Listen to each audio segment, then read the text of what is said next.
السلام علیکم ورحمۃ اللہ وبرکاتہ۔ بسم اللہ الرحمن الرحیم۔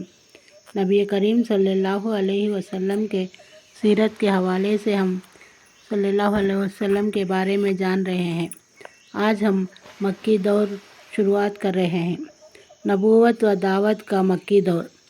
ہم نبی صلی اللہ علیہ وسلم کی پیغمبرانہ زندگی کو دو بھاگوں میں بانٹ سکتے ہیں جو ایک دوسرے سے پوری طرح بھن، سپشٹ اور وکھیات تھے۔ وہ دونوں بھاگ یہ ہیں: ایک، مکی زندگی لگ بھگ 13 سال، دو، مدنی زندگی 10 سال۔ پھر اس میں سے ہر بھاگ کئی مرحلوں پر مشتمل ہے اور یہ مرحلے بھی اپنی وشیشتاؤں کی درشٹی سے ایک دوسرے سے بھن اور سپشٹ ہیں۔ ان کا اندازہ آپ کی پیغمبرانہ زندگی کے دونوں بھاگوں میں پیش آنے والے الگ الگ حالات کا گہرائی سے جائزہ لینے کے بعد ہو سکتا ہے۔ مکی زندگی 3 مرحلوں پر مشتمل تھی۔ ایک، چھپ چھپا کر دعوت دینے کا مرحلہ 3 برس۔ دو، مکہ واسیوں میں کھلم کھلا پرچار پرسار کا مرحلہ، نبوت کے چوتھے سال کے شروعات سے مدینے کا ہجرت تک۔ 3، مکہ کے باہر اسلام کی دعوت کی لوکپریتا اور پھیلاؤ کا مرحلہ، نبوت کے 10ویں سال کے شروعات سے۔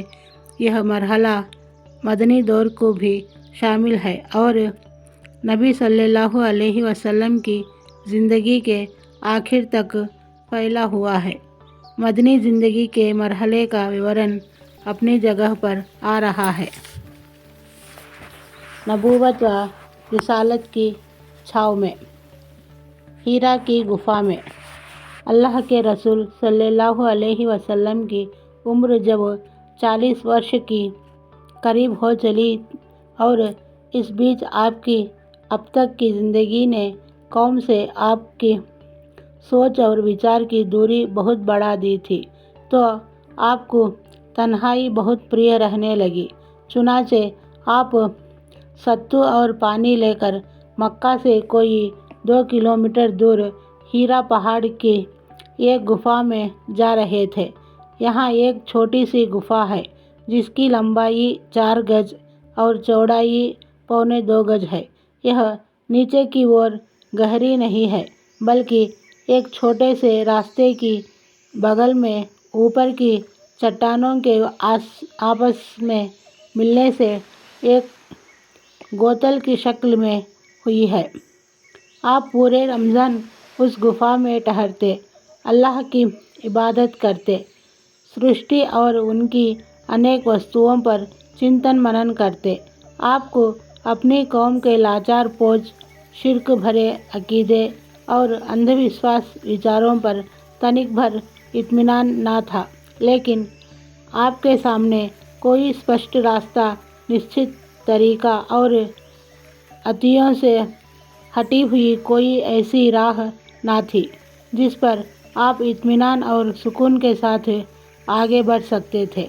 نبی صلی اللہ علیہ وسلم کی یہ ایکانت پریتا بھی واستو میں اللہ کی تدبیر کا ایک حصہ تھی کہ دھرتی کی ویوستھاؤں، زندگی کے شور اور لوگوں کے چھوٹے چھوٹے دکھ درد کی دنیا سے آپ کا کٹنا اس بڑے کام کی تیاری کے لیے پلٹنے کا بندو ہو جس کا دنیا کو انتظار تھا، اور آپ بڑی امانت کا بوجھ اٹھانے، دھرتی کے رہنے والوں کو دشا دینے اور اتہاس کے رخ کو موڑنے کے لیے تیار ہو جائیں۔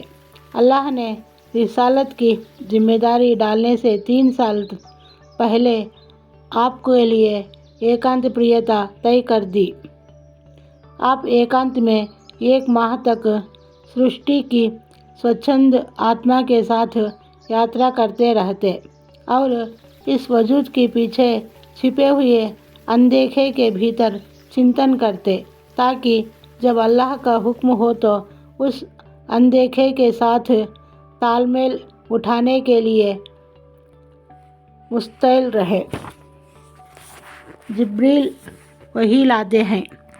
جب آپ کی عمر 40 برس ہو گئی اور یہی پریپکوتا کی عمر ہے اور کہا جاتا ہے کہ یہی پیغمبر بنائے جانے کی عمر ہے، تو آپ محسوس کرنے لگے جیسے مکہ میں ایک ایک پتھر آپ کو سلام کر رہا تھا۔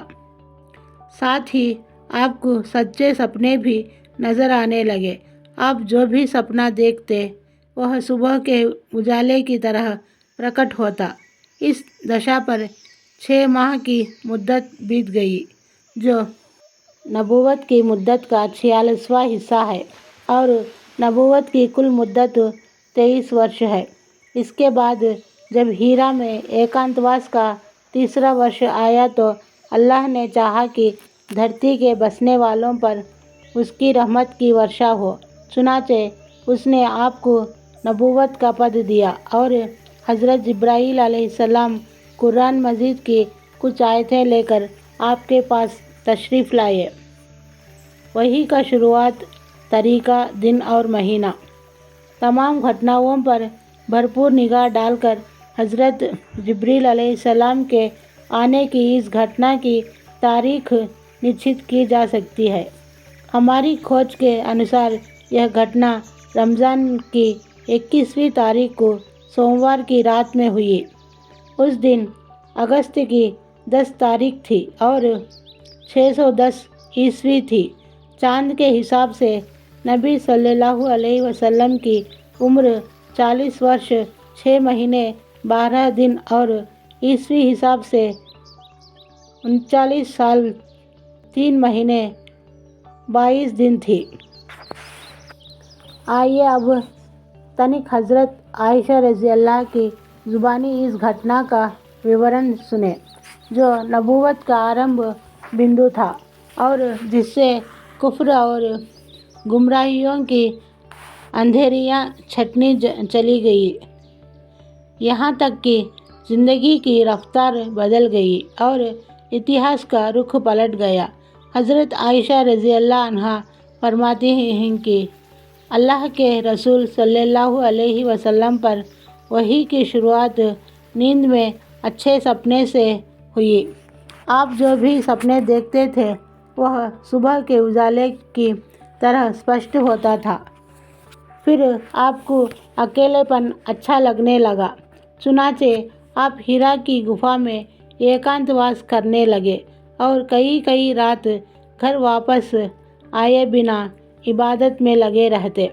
اس لیے آپ کھانے پینے کا سامان لے جاتے، پھر سامان ختم ہونے پر حضرت خدیجہ کے پاس واپس آتے اور لگ بھگ اتنا ہی دنوں کے لیے پھر سامان لے جاتے، یہاں تک کہ آپ کے پاس حق آیا اور آپ ہیرا کی گفا میں تھے، ارتھات آپ کے پاس فرشتہ آیا اور اس نے کہا پڑھو۔ آپ نے فرمایا میں پڑھا ہوا نہیں ہوں۔ اس نے دوبارہ پکڑ کر دبوچا، پھر چھوڑ کر کہا پڑھو۔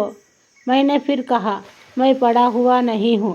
اس نے تیسری بار پکڑ کر دبوچا، پھر چھوڑ کر کہا پڑھو اپنے رب کے نام سے جس نے پیدا کیا، انسان کو لوتھڑے سے پیدا کیا، پڑھو اور تمہارا رب بڑا ہی کریم ہے۔